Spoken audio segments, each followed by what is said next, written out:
Bismillahirrahmanirrahim. Assalamualaikum warahmatullahi wabarakatuh. Selamat sore Anda semua. Semoga semuanya dalam keadaan sehat walafiat ya.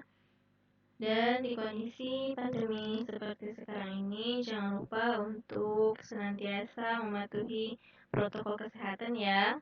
Jangan lupa sering cuci tangan. Apabila keluar selalu pakai masker ya. Baik, hari ini adalah pertemuan kita yang kedua dalam pelajaran pendidikan agama Islam. Sebelum kita memulai pelajarannya, mari kita semua membaca Al-Fatihah serta doa belajar dalam hati masing-masing ya. Waktunya Ustazah persilahkan.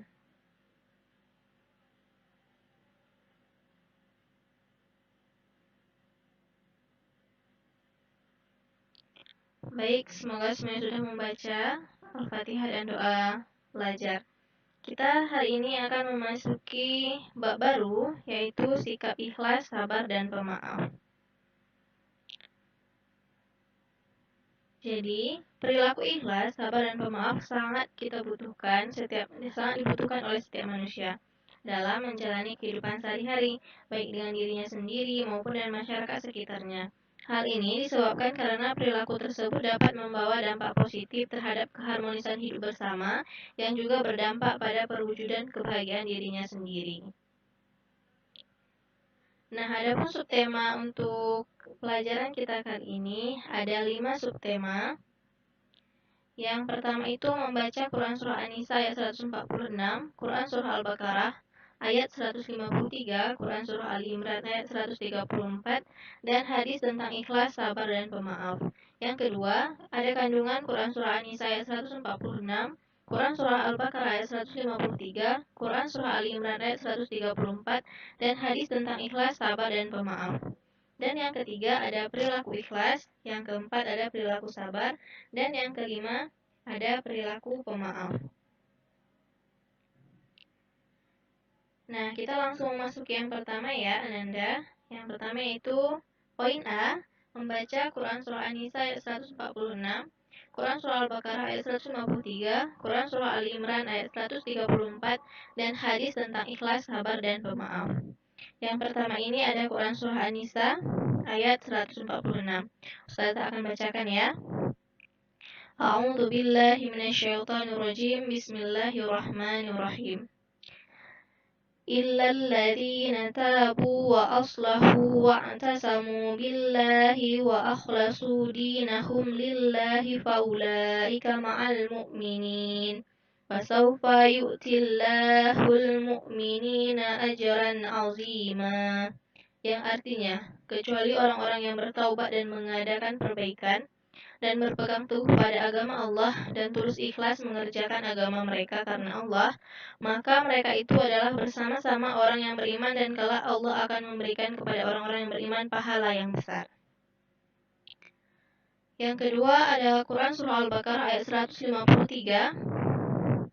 Bismillahirrahmanirrahim. Ya ayyuhalladzina amanu ista'inu bis-sabri was-salati innallaha ma'as-sabirin. Yang artinya, hai orang-orang yang beriman, jadikanlah sabar dan sholat sebagai penolongmu. Sesungguhnya Allah beserta orang-orang yang sabar. Yang ketiga, ada Quran Surah Ali Imran ayat 134. Bismillahirrahmanirrahim. Alladzina yunfiquna fis sarra'i wad-dharra'i والكاظمين الغيظ والعافين عن الناس wallahu yuhibbul muhsinin. Yang artinya yaitu orang yang berinfak baik di waktu lapang maupun sempit, dan orang-orang yang menahan amarahnya dan memaafkan kesalahan orang lain, dan Allah mencintai orang yang berbuat kebaikan. Yang keempat itu ada hadis tentang ikhlas. Nah, hadis tentang ikhlas ini ada dua ya, Ananda. Yang pertama itu hadis tentang ikhlas dalam berbuat. Nah, di sini ada hadis riwayat Bukhari dan Muslim.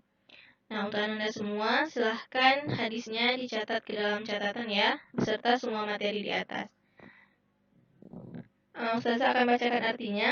Yang artinya, dari Umar ibnul Khattab radhiyallahu anhu, ia berkata, aku mendengar Rasulullah Shallallahu alaihi wasallam bersabda, Amal itu tergantung dengan niatnya, dan bagi setiap orang balasannya sesuai dengan apa yang diniatkannya.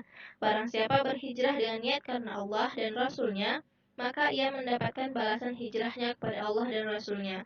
Dan barang siapa berhijrah dengan niat kepada keuntungan dunia yang akan diperolehnya atau wanita yang akan dinikahinya, maka ia mendapatkan balasan hijrahnya kepada apa yang ia niatkan tersebut. Hadis riwayat Bukhari dan Muslim.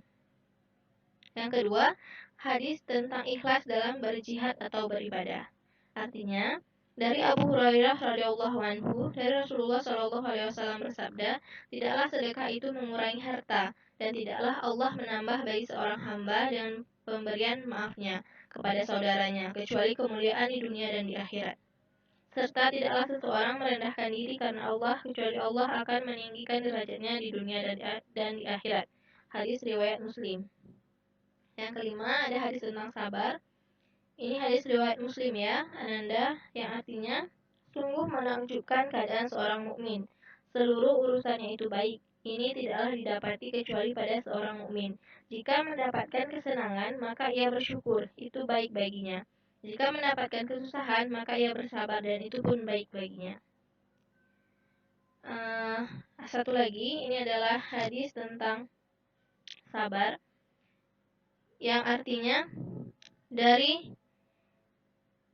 Anas bin Malik radhiyallahu anhu berkata, Nabi Shallallahu alaihi wasallam pernah melewati seorang wanita yang sedang menangis di sisi kuburan. Lalu beliau Shallallahu alaihi wasallam bersabda, "Bertakwalah kepada Allah dan bersabarlah." Kemudian wanita itu berkata, "Menjauhlah dariku, sesungguhnya engkau belum pernah merasakan musibahku dan belum mengetahuinya."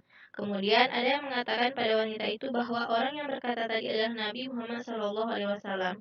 Kemudian wanita tersebut mendatangi rumah Nabi Muhammad Shallallahu alaihi wasallam. Kemudian dia tidak mendapati seorang yang menghalangi dia masuk pada rumah Nabi Muhammad Shallallahu alaihi wasallam. Kemudian wanita itu berkata, "Maaf, sebelumnya aku belum mengenalmu." Lalu Nabi Shallallahu alaihi wasallam bersabda, "Sesungguhnya dikatakan sabar adalah ketika mendapatkan musibah." Hadis riwayat Bukhari. Yang keenam, ada hadis tentang pemaaf. Di sini Ustaz akan bacakan. An Ali radhiyallahu anhu qala Rasulullah sallallahu alaihi wasallam, ala adullukum ala akramil akhlaq dini wal akhirah, an ta'fuwa amman zalamak wa tasila man qata'ak wa tu'tiya man haramak. Yang artinya, Ali radhiyallahu anhu berkata, Rasulullah shallallahu alaihi wasallam bersabda, "Maukah kalian aku tunjukkan akhlak yang paling mulia di dunia dan di akhirat? Memberi maaf orang yang menzalimimu, menyambung silaturahim orang yang memutuskanmu, dan memberi orang yang menghalangimu." Hadis riwayat Baihaqi. Baik, itu tadi adalah poin A ya, Ananda. Yang kedua kita akan memasuki poin ke B, yakni kandungan Quran Surah An-Nisa ayat 146, Quran Surah Al-Baqarah ayat 153, Quran Surah Ali Imran ayat 134, dan hadis tentang ikhlas, sabar, dan pemaaf. Yang pertama kita akan membahas kandungan Surah An-Nisa ayat 146 dan Surah Al-Baqarah ayat 153. Adapun kandungan Quran Surah An-Nisa ayat 146, yang pertama ialah Allah akan memberi pahala yang besar dan menempatkan orang-orang munafik yang bertaubat dan memperbaiki diri sebagaimana tempat orang-orang mukmin di surga. Yang kedua, amal perbuatan manusia harus dilakukan ikhlas karena Allah Subhanahu wa taala tanpa adanya rasa pamrih dan riya atau pamer. Karena keikhlasan inilah amal perbuatan manusia diterima oleh Allah Subhanahu wa taala dan diberi balasan berupa pahala yang besar. Adapun isi kandungan Quran Surah Al-Baqarah ayat 153, yang pertama, Allah memerintahkan orang-orang yang beriman untuk menjadikan sholat dan sabar sebagai penolong dalam menghadapi cobaan hidup. Yang kedua, dalam menghadapi cobaan dan kesulitan hidup, orang-orang yang beriman hendaknya menyertakan Allah dalam mengatasinya. Yang ketiga, Allah mencintai orang-orang yang sabar dan mau menjadikan kesabaran sebagai salah satu sikap yang diperlukan dalam menghadapi cobaan, kesedihan, dan kesulitan hidup. Sedangkan yang keempat, Allah memberikan gambaran bahwa kesabaran akan membawa kebaikan dan kebahagiaan hidup, sehingga dia tidak ada alasan lagi bagi orang-orang yang beriman untuk larut atau sedih dalam cobaan atau ujian hidup. Nah, yang kedua, kandungan Quran Surah Ali Imran ayat 134. dan hadis tentang ikhlas. Nah, adapun kandungan surah Ali Imran, yang pertama, orang yang mengaku bertakwa harus membuktikan diri dengan membiasakan diri menafkahkan hartanya di jalan Allah, baik dikala memiliki kelebihan harta maupun ketika ia tidak memiliki kelebihan harta. Yang kedua, Allah menyanjung orang-orang yang mampu menahan amarah dan bersedia memaafkan kesalahan orang lain. Yang ketiga, Allah memerintahkan orang-orang yang bertakwa untuk berbuat kebaikan, orang-orang yang pernah berbuat salah atau menyakitinya. Adapun kandungan hadis tentang ikhlas, yang pertama, orang Islam yang ikhlas dalam berbuat, termasuk menafkahkan harta kepada keluarganya, maka amal perbuatannya tersebut dinilai sebagai sedekah. Yang kedua, orang yang berjihad, beribadah, dan berhijrah, atau melakukan perbaikan diri demi kebaikan dengan mengharapkan sanjungan, upah, atau niatnya bukan karena Allah Subhanahu wa Ta'ala, maka orang tersebut tidak mendapatkan apa-apa di sisi Allah. Nah, yang ketiga, kandungan hadis tentang sabar dan hadis tentang pemaaf. Nah, ini ada kandungan hadis tentang sabar ada 3 poin dan kandungan hadis tentang pemaaf ada 2 poin. Silahkan Ananda catat ya. Nah, yang ke poin C yaitu perilaku ikhlas.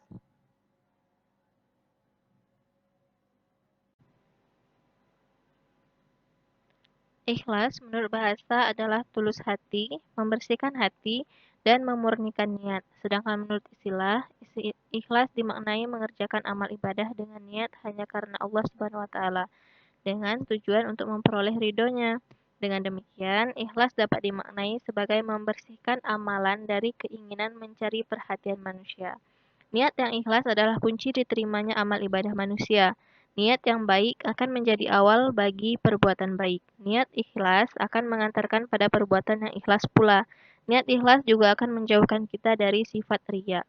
Berikut beberapa langkah yang dilakukan para ulama untuk menghindari riya. Yang pertama, takut kepada murka Allah Subhanahu wa Ta'ala. Yang kedua, banyak berzikir kepada Allah Subhanahu wa Ta'ala. Yang ketiga, mengingat kematian, siksa kubur, dan siksa api neraka yang sangat pedih.